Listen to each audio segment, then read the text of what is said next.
maximal tíma. Þú getur fylgst með klukkunni. Já, en þetta aftan á.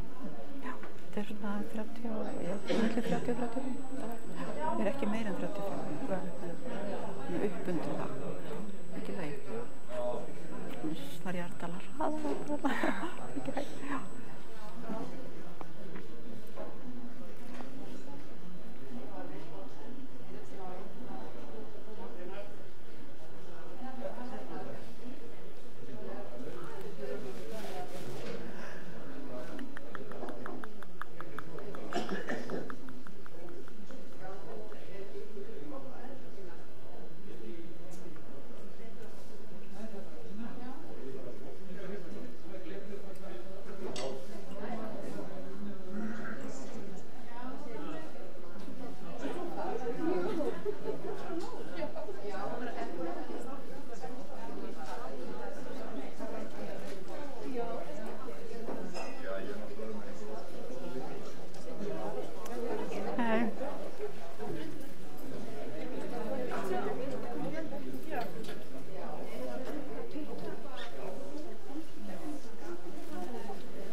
Góðan daginn og verið velkomin til okkar. Fyrirlesari á Hrafnaþingi í dag Járngerður Grétarsdóttir gróðurvistfræðingur. En hún hóf störf hér við Náttúrufræðistofnun Íslands síðastliðið sumar.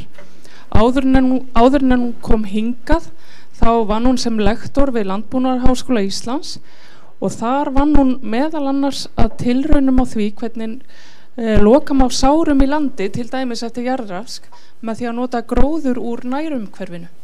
Og í fyrirlestrinum í dag ætlar hún einmitt að kynna okkur niðurstöður þessara rannsókna.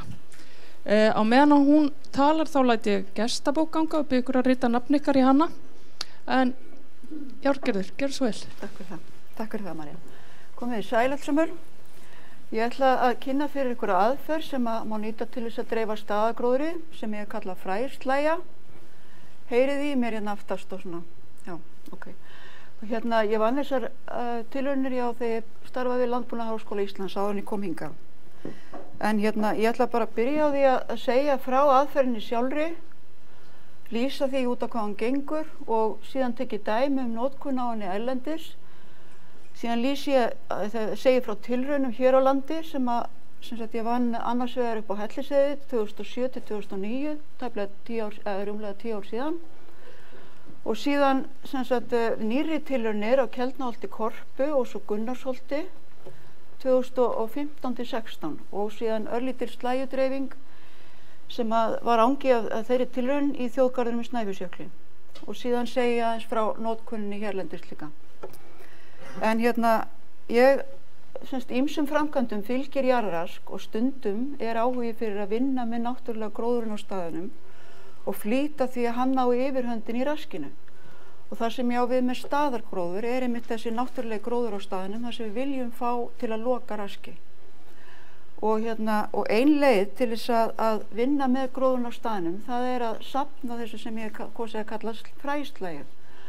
Þetta ég kalla þess aðferð söfnun og dreifing fræslægju og þýðing raun og veru á enska heitinu seed containing hay eða green hay sem að vera aukað að nota þetta orð green hay fyrir þetta en þetta líka bara kalla seed hay og þetta aðferð til þess að safna fræi Og sem sagt, aðferðin sem sagt, safnar fræi, mosabútum og öðrum dreifingareiningum plantna og sem sagt, felst í því að finna hentugt gjafasvæði sem það sem að gróðurinn sem að vill fá í raskið og slá gróðurinn að hausti þegar fræið orðið þroskað en meðan þau sitja ennþá í blómskipunum og dreifa slægjunni strax á raska svæði.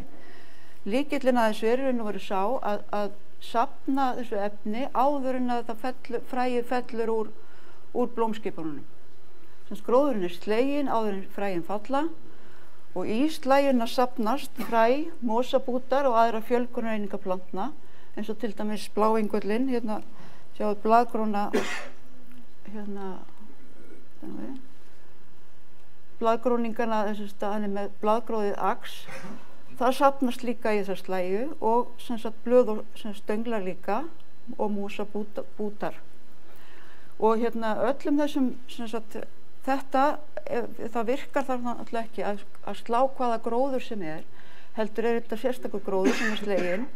Það jurtkenndur gróður, hann verður að vera í dálítið þéttvaxinn og það má ekki vera sem sagt of lágvaxinn heldur. Gróðurinn verður að vera nokkuð þéttur og standa svolítið svona upp. Og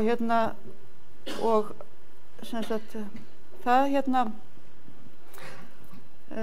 þetta sem sagt virkar því best í gróðurlendi eins og graslendi, votlendi og svona blóm og valllendi. Og hér til dæmis bara dæmi gjafasvæði sem að ég sló upp á Hellisheiði þarna 2008. Þetta oft, graslendi geta oft verið tegundarík svæði og þetta svona svæði eru slegin. Og það má nota til dæmis bara sláttuorð til að safna þessu, ef við erum að handsafna þessu og við gerum það í tilraunum. Og þessi græni, þetta það sem ég kalla fræslægja. Og þetta þýðing á enska heitinu green hay. Og ég var svolítið að vandræðast með nafni, hvað ég ætti að kalla þetta. Þegar mér finnst vera svona einu ægi og mikið í þessu, þetta fræslægja. Það má kalla þetta líka bara slægja. Og ég var svona svolítið að hugsa hvort ég ætti að nota orðið hei eða fræ hei fyrir þetta. En mér finnst það ekki lýsa þessu eins vel því að ef við berum þetta saman við venjulega heysöfnun þá fer súsöfnun, heysöfnun fram miklu fyrr þegar fóðugildið mest. Þessu safnað að hausti þegar gróðurinn komið fræ. Venjulegt hei, það náttúrulega þurrkað, það verkað, þá hrynja fræin og mosabútarnir úr og það geymt oft í rúllum. Þannig að þetta notað ferskt. Þannig að ef við berum þetta saman við heið, þá þetta ekki þurrkað, þetta notað ferskt og þetta ekkert geymt sem sagt. Og ég var að vandræðast þess að ég segi svolítið með nafngiftina, þetta nýyrði, þetta fræslægja. Og heima í sveitinni þá töluðum við hvort það væri komin slægja í tún og svo töluðum við slægjuna sem lá á túnunum. En þarna þetta líka notað í meiningunni bara ljá eða slegi gras og ég útvíkkaði þetta þá sem sagt fyrir bara nýslegin gróður. Þannig að kallaði þetta slægju. Og gróðurinn bara slegin svona eins og við venjulegan túnslátt bara við svarðaryfirborðið. Það má ekki fara neðarlega og það má en maður nær mosabútum með líka með því að slá í þessari hæð. Og síðan slæginni bara að safna saman og dreift. Það má ekki dreifa þessu í mjög þykku lagi því að það getur hamlað spírun og mosabútarnir geta bara ná ekki að koma upp úr þessu. Við höfum verið að miða við svona milli kannski 5 og 10 cm lag, ekki þykkt lag. Og þessum sem þetta dreift bara á og strax og nota ferskt eins og ég segi. En í lagi að slá gróður svona, safna svona, það náttúrulega bara eins og eftir með venjulegan túnslátt að þá vex gróðurinn upp aftur. Og hérna sjáuð þið móta fyrir 4 hælum. Ég sló hérna árið áður, hérna þetta miðjusvæði, og þið sjáu það sjáum engin skil við slægnasvæðið og óslægnasvæðið. Og hér sjáu þið hérna fræ af lokasjóð. Lokasjóðurinn er einarplanta og sem sagt ég sló hann þarna árið áður, en hann að vaksa hérna upp af fræi sem hafi það verið í sverðinum. En eins og ég segi, það má ekki slá hann neðarlega, því þá getur maður skadað mosann, en þessi mynd tekin bara hérna ofan í hérna sverðin, og mosin heill ef það er í lagi að kuppa á honum bara efsta sentimetrin eitthvað svoleiðis. En hérna, já, þannig að þetta eins og með eftir venlan túnslátt, og gróðurinn vex upp aftur. En af hverju að vera að safna þessu? Jú, með aðferðinni er hægt að safna öll í einu, miklu magni af fræjum og mosabrótum og lífrænni lífðaþekju. Slægjan sjálf þessi lífræna lífðaþekja sem er mikilvægt til að halda fræjum og mosabútum á staðnum. Slægjan brotnar smá saman niður, hún sem sagt verður og eitir þá næringu, en heldur raka af fræjum meðan þau spíra og rakanum að mosabútunum líka þegar þeir að festast. Þannig virkar þessi aðferð. Hún virkar best í gras og blómlendi. Gróður þarf að vera jurtkenndur, nokkuð þéttur og ekki mjög lágvaxinn, eins og ég sagði á hann. Þessu er safna á þeim tíma sem að mikilvægustu tegundirnar hafa myndað fræ.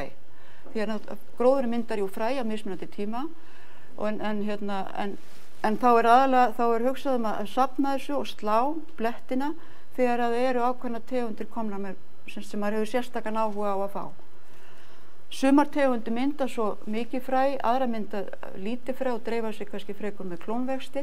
Það er eins og starirnar, þær safnast yfirleitt ekki nógu vel í svona slægju. En slægjan margfaldar fræmagn og mosabrót miðað við sjálfsuppgræðslu og flýtir náttúrulegur gróðurframvindu. Og það er það sem verið er að gera með þessari slægjusöfnun. Hérna er nú bara dæmi rask sem var svona í nærumhverfinu.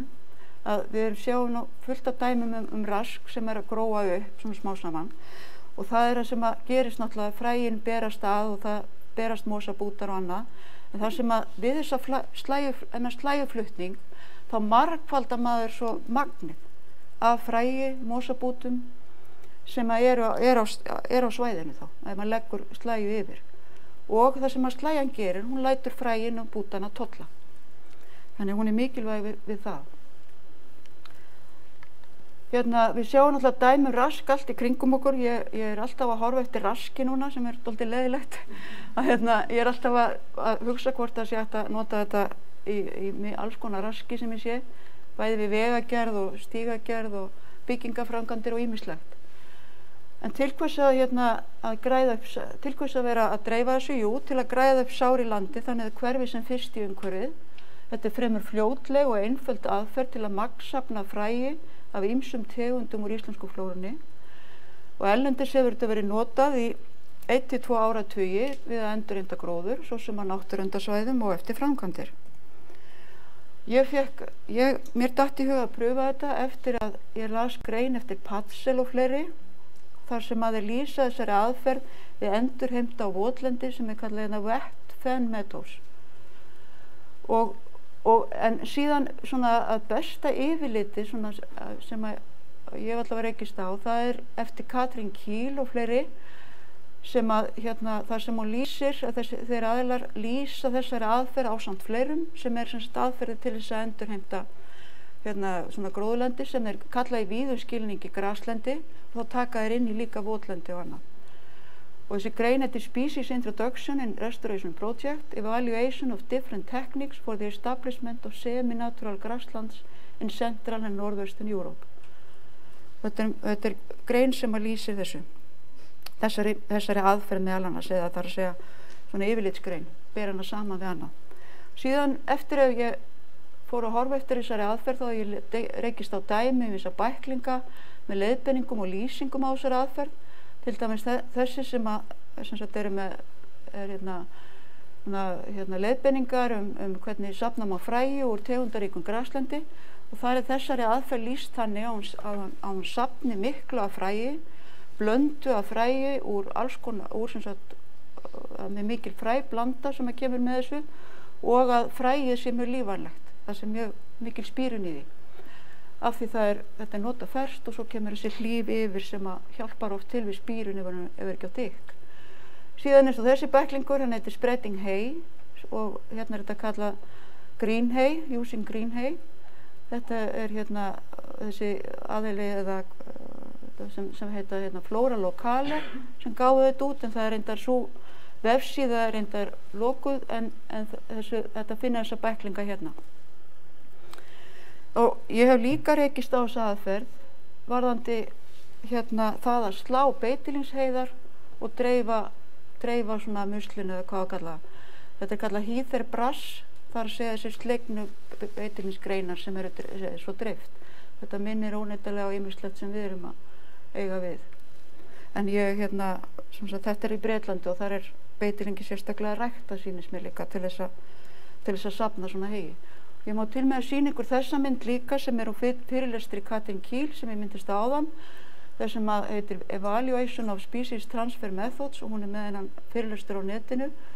þar sem hann kallar þessa aðferð fresh hay og þannig verið að vinna með svona stórt yfirgefið námusvæði og þannig eru bara notið svona græjur til þess að slá stór svæði og dreifa á þessi stóru svæði. Þannig það er þetta að nota græjur við þetta líka og þetta dæmi frá Bretlandi. Þetta verkefni kallað Hay Time. En hvað hefur verið gert hér á landi? Nú ég hef unnið á 2 tilraunum þar sem ég prófaði þessa aðferð. Annars vegar í verkþætti sem ég kallaði söfnun og dreifing fræslægju og var hluti af stærra verkefni sem hét endurheimt staðargróðurs á röskuðum hálendisvæðum. Og við unnum upp á Hellisheiði, ég og Ása Aradóttir hjá LBÍ. Við unnum þetta 2007-2009 og í samstarfi við Orkuveitu Reykjavíkur. Og gáum út þarna LBÍ-rit og sem er númer 29, má finna á netinu. Og síðan er sem sagt þessi nýrri tilraun sem ég kalla uppgræðsla með innlendum gróðri og þar vann ég á þessum stöðum sem ég myndist á áðan hérna. Og niðurstöðunar og þýr er líka í þessu LBÍ-riti, í öðru LBÍ-riti númer frá 2017. Ég ætla að renna yfir þá nokkra myndir sem sagt með niðurstöðum úr þessum tilraunum. Það er annars vegar þessi tilraun upp á Hellisheiði 2007-2009. Þar vann ég annars vegar að safna svona í graslendi og hins vegar í rýru Lyngmóa, annars vegar við Kolviðarhól og svo Skarðsmýrarfjall. Og þá sem sagt þetta er raskaðasvæði þar sem ég var að prófa að dreifa þessari slægju þarna við Kolviðarhól og ég safnaði slægjunni bara úr graslendinni í kring. Og ég sló jafnstóra reiti eins og ég dreifði í og ég var með 3 meðferðir og sló svolítið snemma miðjan ágúst og svo seinast í ágúst og svo var ég alltaf með viðmiðum. Þarna var ég með 5 endurtekningar en svo við Skarðsmýrarfjalli var ég með 2 endurtekningar. Og ég ætla að sýna ykkur nokkra mynd.